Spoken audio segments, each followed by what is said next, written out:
তখন কিন্তু সম্পর্কের মধ্যে একটা ভাঙন তৈরি হবে।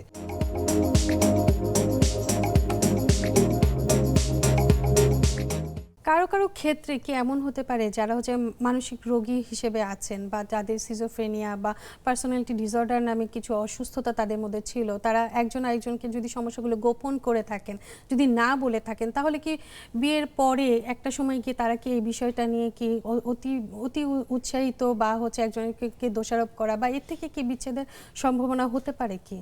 হ্যাঁ, সেটা তো হতেই পারে। আমরা তো বলছিলাম যাদের ভিতরে কোনো মানসিক সমস্যা নেই তাদের নিয়ে কথা।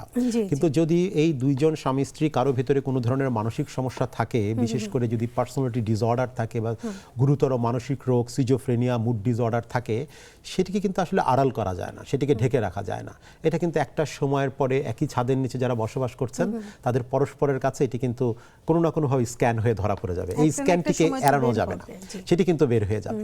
যখন এটি বের হয়ে যাবে তখন আমরা বলবো যদি তাদের ভেতরে সম্পর্কের জায়গাটিতে কমিটমেন্ট থাকে, যদি দায়বদ্ধতা থাকে, তাহলে তাদেরকে এই বিষয়টা একসেপ্ট করে নিয়েই সম্পর্ককে এগোতে হবে। আর যদি কমিটমেন্ট বা দায়বদ্ধতার জায়গাটি নাজুক হয়, দুর্বল হয়, তখন কিন্তু একজন আরেকজনকে, যে বললাম শুরুতেই, দোষারোপ করবেন। কেন তাকে এটি গোপন করা হলো বা এটি বলা হলো না। ওই যে চারটি যে মূল কারণ গটম্যান সাহেবের, সেই চারটি মূল কারণ একটি কিন্তু একে অপরকে দোষারোপ করা। সেই দোষারোপ, ক্রিটিসিজম, ডিসরেসপেক্ট, সেটা যখন শুরু হয়ে যাবে তখন কিন্তু সম্পর্কের মধ্যে একটা ভাঙন তৈরি হবে।